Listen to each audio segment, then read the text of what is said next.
So, not feeling too good. Didn't do any daily bread today. Sorry, ladies, but I'm laying around the bed. I did come across some very interesting things, and I'm decided to start out with Dave Chappelle because, well, the words that he's going to say here as I focus are very meaningful. Very, very meaningful. So, without further ado, on with the show. The worst thing to call somebody is crazy is dismissive. I don't understand this person, so they're crazy. That's bullshit. These people are not crazy. They're strong people. Maybe the environment is a little sick.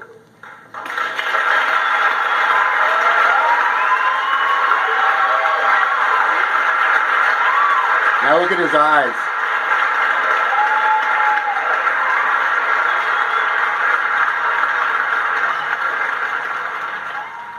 And this next video I just came across, it's really going to be interesting. Over 100 years ago, in a small Pennsylvania town, archaeologists unearthed something strange.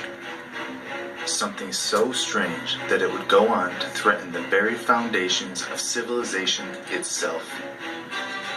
Archaeologists were forced to either cover it up or explain it. And explain it they could not, so cover up it was. This brings us to the Horned Skulls of Pennsylvania. Before we get started, let's take a closer look at the skull in this picture.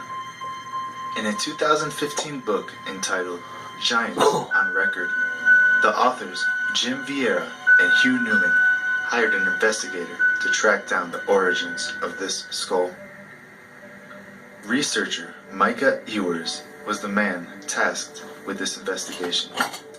After an exhaustive search, he was able to conclude that in 1959, the skull was acquired by property of End Times Productions. Look them up.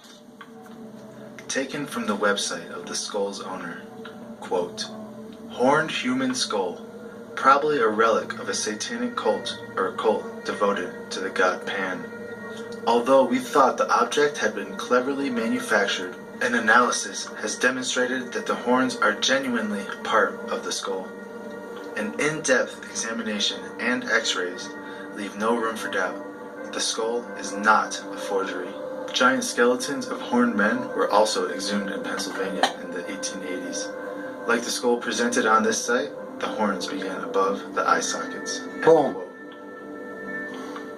In the book, The Secret Teaching of All Ages, famous occultist Manly P. Hall states, quote, Pan was a composite creature, the upper parts with the exception of his horns being human, and the lower parts in the form of a goat.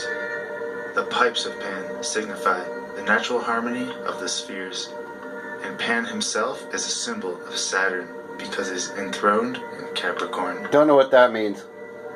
In Sumerian mythology, the god Enki was symbolized by a horned goat. Enki was known as Ea in the Babylonian tradition. The word Enki is believed to mean Lord of the Earth. In this video I shot at Chaco Canyon, New Mexico, you can see these same exact horned creatures carved into the canyon walls. These petroglyphs date back over 1,000 years. Everywhere we look is the same story. People have been worshipping these horned beings all throughout history and right up into the present day. It is my contention that these people use the horn symbolism as a way to pay homage to Lucifer by glorifying the events that took place before the flood of Noah. In those days, fallen angels used genetic manipulation and forbidden technology to create a race of unauthorized creatures. Horrible creatures that would go on to wreak havoc on the earth, corrupting everything they came in contact with. Until one day, when God told Noah, quote, the end of all flesh is come before me, for the earth is filled with violence through them, and behold, I will destroy them with the earth, end quote. After the flood, however, something very strange happened. From the book of Numbers, chapter 13, verse 33. Quote, "We saw the Nephilim there, the descendants of Anak come from the Nephilim. We seemed like grasshoppers in our own eyes, and we looked the same to them." End quote. Could this horn skull be Check used that out. to prove the existence of these creatures? Let's take a look. Boom. On July 14th, 1916, the New York Times published an article entitled "Scientists Unearth Relics." And this is for people who need proof. 700 years ago. And I quote, Professor A. All the B. Skinner doubters. of the American Indian Museum, Professor W.K. Moorhead of the Philip Andover Academy, and Dr. George Donahue, Pennsylvania State Historian, who have been conducting research along the Susquehanna, have uncovered an Indian mound at Tioga Point, on the upper portion of the Queen Earth Flats, on what is known as the Murray Farm, a short distance from Sciery, Pennsylvania, which promises to add rich additions to Indian lore. In the mound uncovered were found the bones of 68 men who were believed to be buried 700 years ago. The average height of these men was 7 feet tall, while many were much taller. Further evidence of their gigantic size was found in large celts or axes hewed from stone and buried in the grave. On some of the skulls, 2 inches above the perfectly formed foreheads, were protuberances of bone. Members of the expedition say that this is the first discovery of its kind on record and a valuable contribution to the history of the early races. The skull and a few of the bones found in the grave were sent to the American Indian Museum. So what the New York Times is telling us is that archaeologists found a colony of giants, some of which had horns on their head, and a collection of giant tools and weapons that no ordinary person could wield. As you can imagine, this article rippled through the scientific community like a tidal wave, and panic set in. This forced Professor A. B. Skinner, who was one of the main archaeologists conducting the dig, to write to the New York Times and say that they were mistaken and that there were no horned skulls found. He later wrote this in his book, and I quote, "In an ingenious fashion by its owner, it was not 3/4 of a yard, like those Captain Smith admired, which were evidently effigy pipes, as he said. They had a bird or deer or some such device on the great end, and sufficient to beat out one's brains.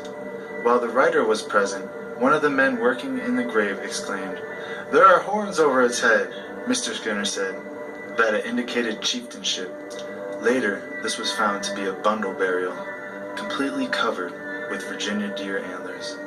A passing visitor, however, heard the explanation and attempted to verify by interrogating a fun-loving Maine woman, and a story was printed coast to coast that one or more skulls had been found with horns growing on its forehead." End quote. So his explanation is that they were deer antlers, and the New York Times only wrote the article after hearing someone yell out, "They have horns"? Interesting. Let's see if we can find any more reports of horned skulls found in excavations. Let's in early see. America. Is there anything out there? Oh, As we it found turns something. out, this is not the only report Actually, of they giant found skeletons something. and horned skulls. But isn't this cool? Reports are This is numerous, really cool. and they date back to the 1800s and span all across America. Taken from the Hawking Sentinel, April 28, 1898, Toledo, Ohio. 3 giant skeletons.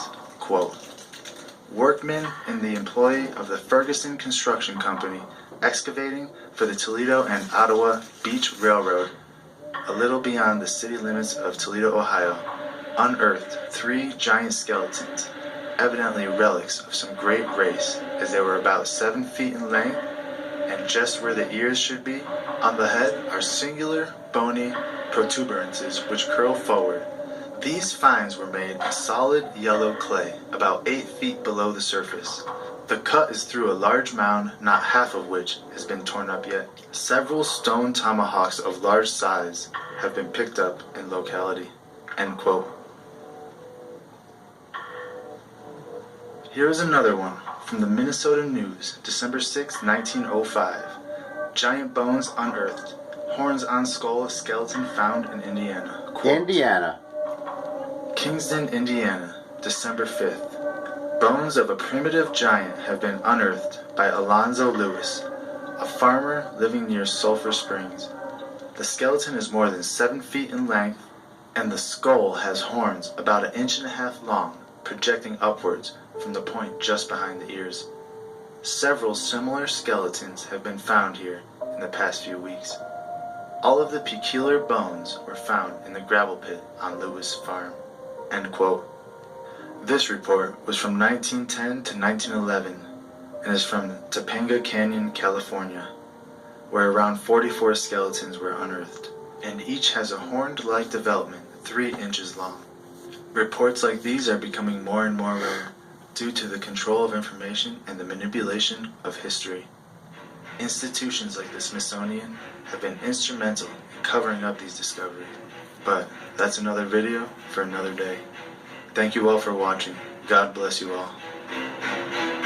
I really like them guys, man. They got some good stuff. They had one of their channels rejected by YouTube, and now they're just starting up again. So if you look and you only see 4 or 5 videos on them, they're going to be bringing back all of the good stuff. So this is just recent. So now the next video we're going to go to is on that same vein. Tell Bill to be quiet.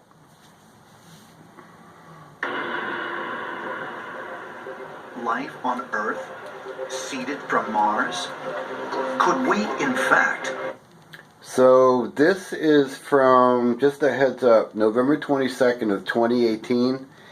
And I believe if we see our deception falling through, you might see that they're trying to say these people will be coming from Mars in the future that are actually really fallen angels. So let's get with it. Be Martians. Ancient astronaut theorists say yes, and suggest that this seeding of Earth may even have been a directed effort orchestrated by human-like beings that existed on the Red Planet. And they claim these extraterrestrial ancestors can be found in the apocryphal texts of the Hebrew Bible, represented as the fallen angels. So they're not really fallen angels, they're something else.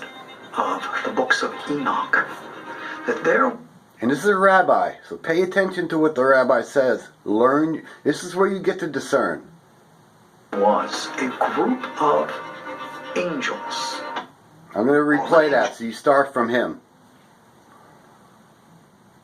Alright, you can play it And anytime you they want. claim these extraterrestrial ancestors can be found in the apocryphal texts of the Hebrew Bible, represented as the fallen angels. We know from ancient legend of the books of Enoch that there was a group of angels who descended to earth in violation of divine law. They introduced to humanity ways, means, knowledge, which we would understand today as science and technology. These angels were in human form. They were called in Hebrew Ishim, which means men. They looked just like us. Boom. The fallen angels were giants. They were at least 10 feet tall, very striking to look at, enormous eyes. Do we see any And nobody- similarities? For over 100 years, mythologists have been contemplating this idea that the fallen angels came from Mars to Earth. Even Dante described this in the Paradiso. He called this the 5th level of heaven. Is it possible that the fallen angels came to Earth from Mars? What? What? Could we reinterpret the story of fallen angels as beings not from heaven, but from Mars? Based on examination of the astronauts living in the International Space Station, scientists have speculated on what physiological changes might be seen in future generations of humans born on Mars. And ancient astronaut theorists suggest the resemblance to the description of fallen angels may be uncanny. One of the the most amazing things about the human body is its ability to adapt. And if you look at astronauts who go into space, they actually grow about 2 or 3 inches. And when you have a human that's born on Mars, what's going to happen is the environment will change the structure of the human body. And what you're going to see in a few generations is humans that are taller and skinnier because the gravity on Mars is less than that of Earth. Okay, she said a couple of years. This is from November 22nd, like I said, 2018. Couple of years. If humans evolved long enough on the planet Mars, they could grow to be taller, they'd have the bigger heads, they'd have the spindly limbs, they might actually grow slightly larger eyes that were equipped to see better in the dark because you simply have less sunlight on Mars than you do on the Earth because it's farther away from the sun. They could also end up looking like representations of angels and various other godlike beings that we've read about in the Bible and other ancient documents. These attributes to somebody from a low-gravity planet like Mars or being in space for a long time may well be the attributes that we see of the fallen angels being very tall and spindly and perhaps pale and with large eyes. Something that we might expect to be coming from another planet like Mars. Alright, I gotta stop that one there. That's just too silly. But that's from a History Channel. So you see how things are trying to, the deception, you know, you see how they're trying to change things around. Here we go. Let me get to this. There's 2 more. So in the book of Revelations in the Bible, Satan is simply known as the Beast. But nearly 900 years earlier, he went by a very different name, Lucifer, the angel of light, the most angelic of beings. He was the highest of the angels created, had the most authority, but then rebelled against God and took a number of angels with him. And so there's a civil war of sorts going on in the heavenly realm. And he's the head of the whole thing. Since the Middle Ages, he's been depicted as, you know, this red beast with horns and pitchfork and hoofs and tail. There's a reason why Satan looks like he does, and one need look no further than Pan, the god of the mountain wild in Greek mythology, to see the real roots of Satan's diabolical persona. Pan, the god of fertility. I think we heard of Pan earlier, didn't we? A tail and horns, symbolizing lust. And in that horn? The early Christians were not fond of the horned head? Positive thing. So Pennsylvania? These pagan ring a bell? They evolved into being projected on what would be considered something evil. There's something about the fusing of the animal and the human that is terrifying to us. It represents something that we fear might be inside of us. This animalistic side that wants to devour and kill. Pan and Satan. No, it's messing with DNA and genetics. Dante, who took liberties with both characters and crafted the Inferno. Dante is a great example of the power of a compelling story. He creates this elaborate hell, and then, you know, 1,000 years later, we're all taking this as kind of religious canon.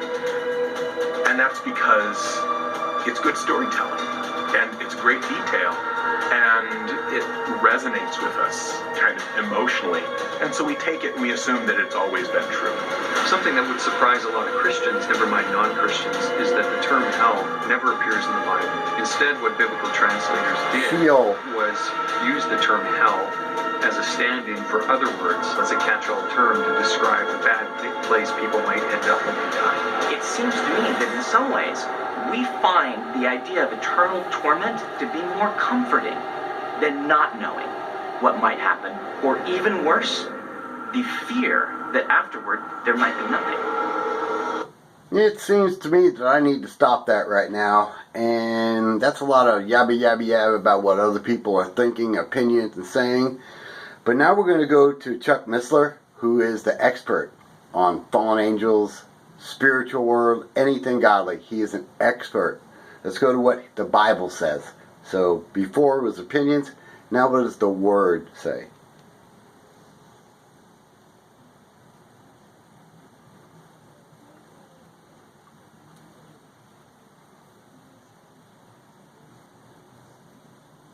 There's another issue that surprises me that more experts, people who have really specialized in this field, have not seen the discernment. And that's the distinction between fallen angels and demons.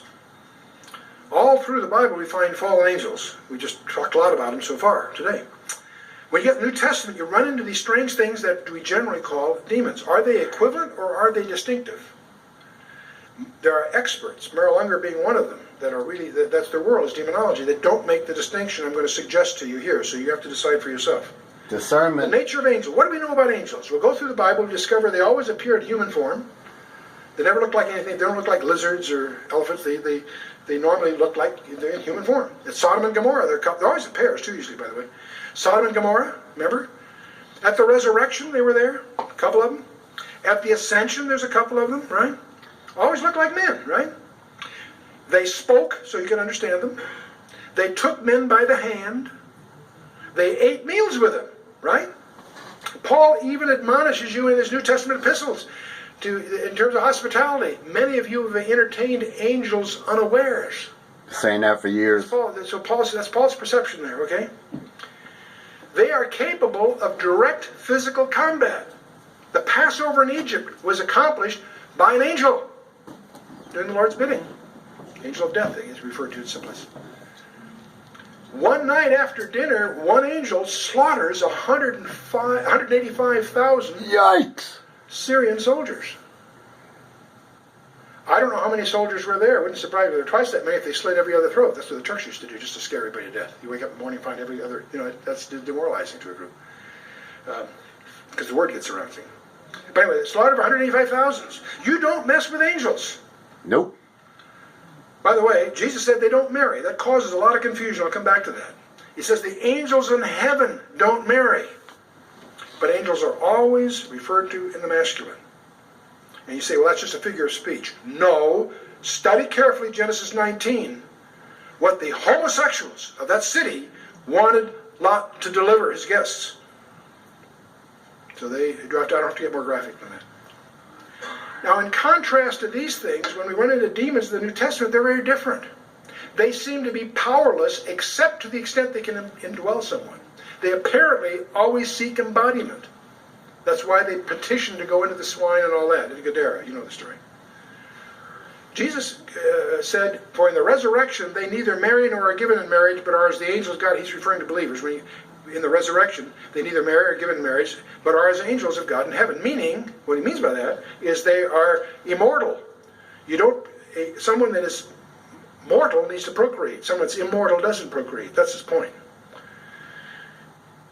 Now, he doesn't say, he's talking about the angels that are in heaven, the ones that are well behaved. I personally would not put any limitations on the technology available to an angel that's bent on mischief. That's my real point, I think. The word habitation, I've covered this before, the akaterion, refers to the body as a dwelling place for the spirit. It occurs only twice. In Jude 6, which the angels disrobed, and in 2 Corinthians 5:2, the heavenly body to which we as believers long to be clothed with. And the word habitation in one place is the same as the word house in the other place. Well, let's back up a little bit and talk about warfare. When we were in Genesis 3, verse 15, we had God declaring war on Satan. He said, I'll put enmity between thee and the woman, between thy seed and her seed. And he shall bruise thy head, and thou shalt bruise his heel. Everybody quotes this as the first link in the chain of prophecies about Jesus Christ. And that's where he gets the title, the seed of the woman. But many people miss that there's two seeds here. There's the seed of the woman, and there's the seed of the serpent. You're right. He later is called the red dragon in Revelation 12. He's the coming world leader, I call him. I don't like the term. What is a seed? It's too limiting. And he has a sidekick by the name of the false prophet. So with Satan and the coming world political leader and the false prophet at his side, you've got a satanic counterfeit of a trinity. Everything Satan does is a counterfeit. And these are the forces behind the world today. And Daniel chapter 10 is your recommended study on the details of all of that. Alright guys, so yeah, 25 minutes in. That's some really good stuff, ain't it? I love you always. I'm praying for you guys. please share this if it means something to you. Even if it don't mean something to you, maybe it means something to somebody else. You just don't know. Anyway, I love you guys. I pray for you always. Like and subscribe.